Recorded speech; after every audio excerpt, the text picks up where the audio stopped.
Tipsnya itu yang pertama memang harus rajin promosi sih. Biasanya saya memberikan tambahan layanan gratis antar ke rumah atau kos yang jaraknya terjangkau. Dengan usahanya itu dia bisa membiayai S1-nya ya Mas ya. Yeah. S1, S2, sekarang juga S2 di UIN dengan usahanya, hasil usahanya ini, hasil bekerjanya juga. Hai, assalamualaikum, welcome to Paradesi Channel, We Better From a Channel.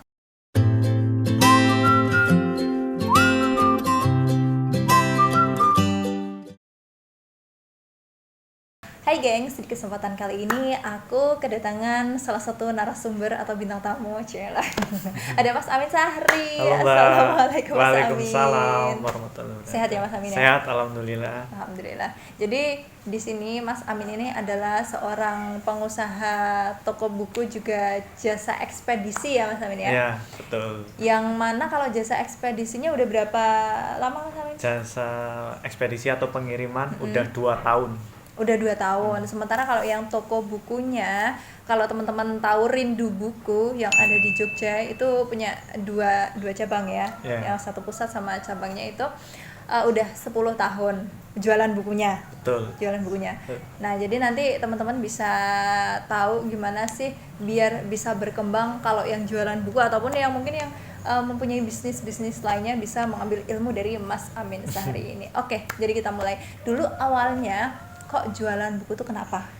Awalnya karena saya pribadi juga senang membaca buku. Oke. Terus kemudian pas lulus SMA itu saya sempat daftar kuliah tapi belum keterima. Akhirnya saya nyari kerjaan, terus akhirnya dapat kerjaan loper koran. Oke. Iya, saya jadi loper koran, terus punya relasi agen koran yang punya toko buku. Waktu itu saya ngelihat toko bukunya sepi, padahal banyak buku yang menurutku bagus. Jadi akhirnya saya inisiatif untuk bilang ke yang punya toko buku yang itu, boleh nggak saya bantu jualin ke teman-temanku lewat online, lewat Facebook kayak gitu.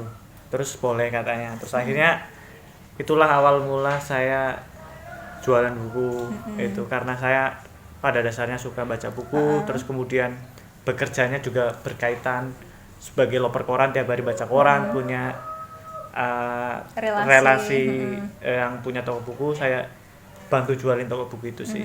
Oke, jadi memang karena awalnya suka buku, suka baca buku. Jadi teman-teman yang memang kalau misalnya mau berusaha yang suka baca buku ini bisa nih untuk jualan buku ataupun yang berkaitan dengan sesuatu yang kita sukai ya. Kalau betul. mau memulai usaha itu sesuatu yang kita sukai aja. Terus sekarang mungkin perkembangannya dari yang zaman dulu kayak gimana jualan bukunya sampai zaman sekarang tuh kayak gimana?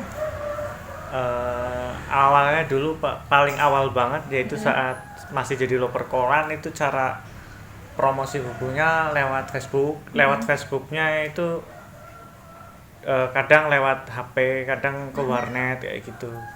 Dan dulu waktu itu HP-nya masih bukan smartphone, jadi agak loadingnya lama, tapi tak tekuni, tak telateni. Dulu juga pernah sih, dulu lewat SMS. Waktu itu saya SMS satu-satu ke teman-teman saya. Itu tahun 2012. Nah, kayaknya belum ada WA kayaknya. Saya kurang paham. Saya kan pas loper koran, ketika nganter-nganter koran ke pelanggan saya juga saya ngenalin ke pelanggan-pelanggan saya bahwa saya juga jualan buku, kalau pesan buku apa aja bisa lewat saya kayak gitu. Itu banyak nggak yang pesan? Yang beli waktu itu sedikit banget. Seminggu satu pelanggan ada? Seminggu satu pelanggan ada.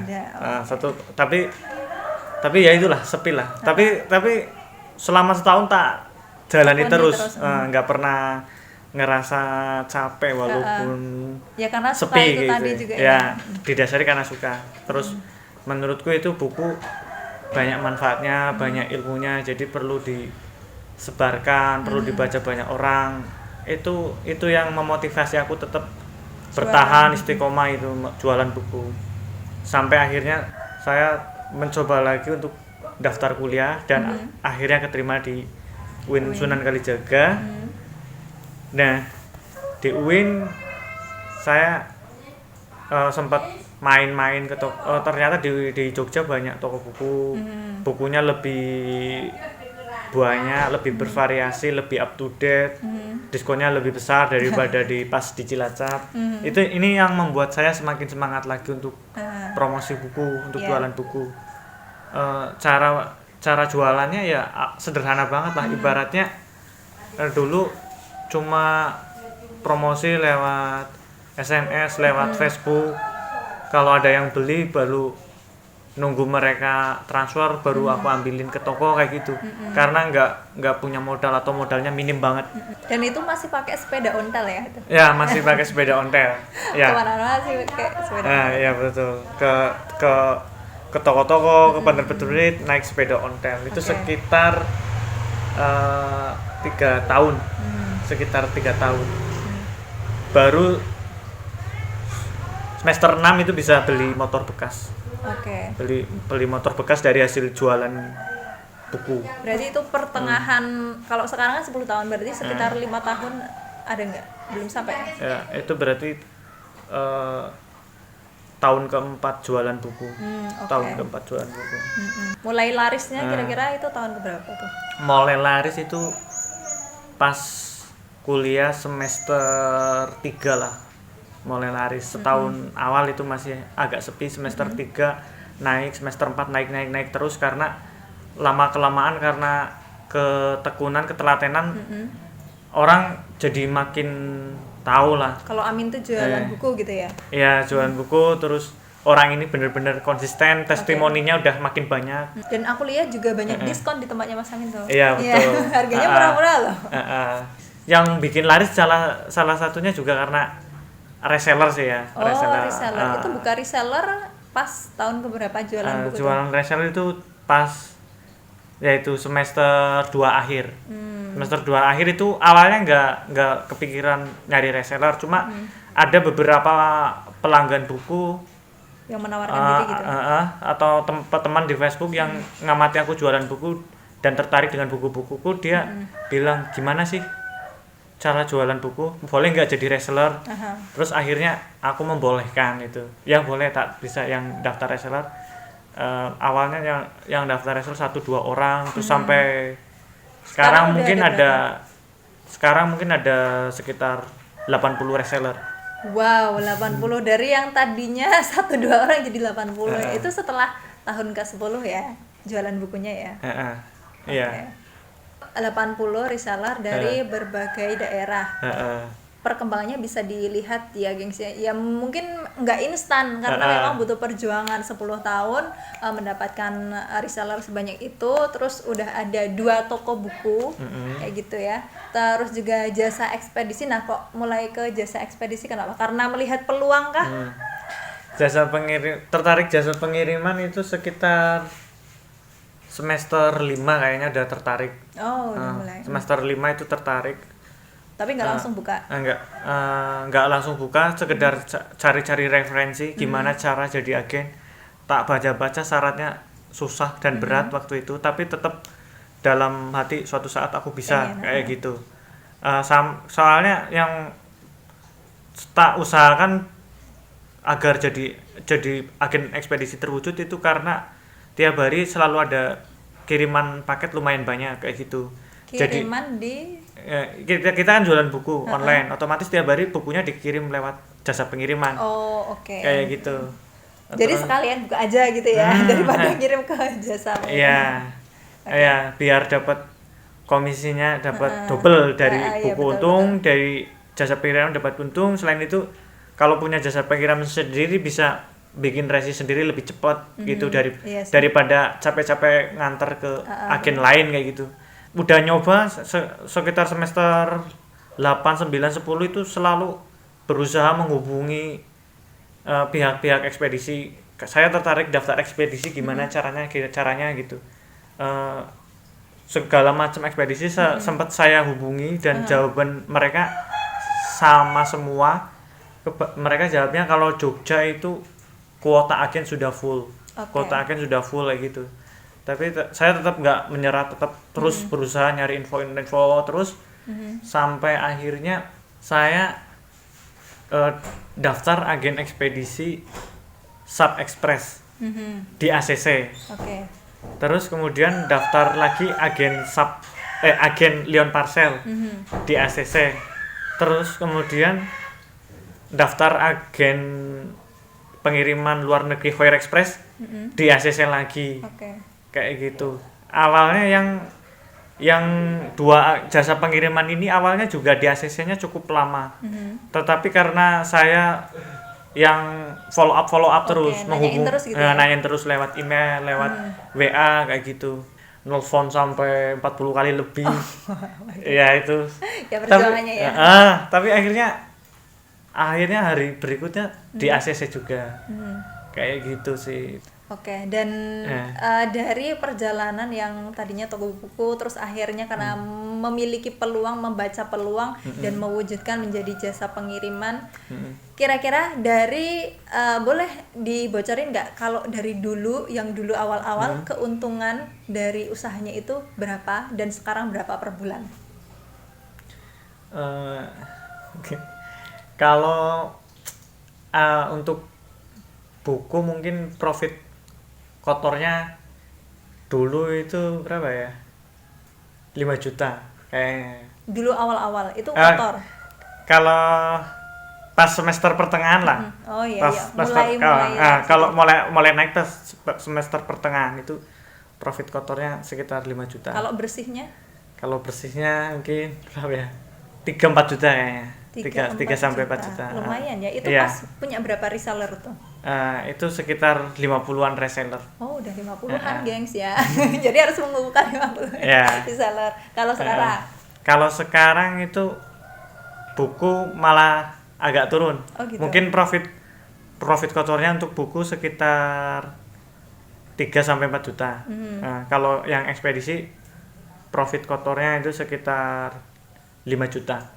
Oke, berarti memang lebih banyak yang jasa ekspedisi ya. Ya, jasa sekarang tapi bisa didouble.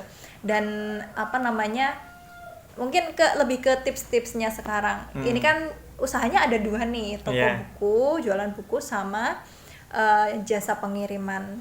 Tipsnya biar sukses lah istilahnya, punya toko buku, jualan buku dan juga jasa ekspedisi itu apa aja sih? Tipsnya itu yang pertama memang harus rajin promosi sih. Promosi terus.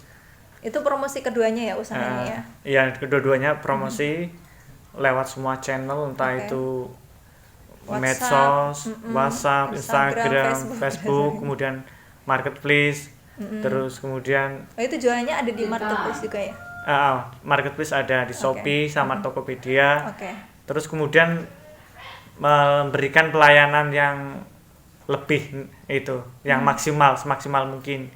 Itu kalau jualan buku, di buku biasanya saya memberikan tambahan layanan gratis antar ke rumah atau kos yang jaraknya terjangkau. Atau enggak dengan memberikan diskon ongkir, diskon buku, terus fast respon.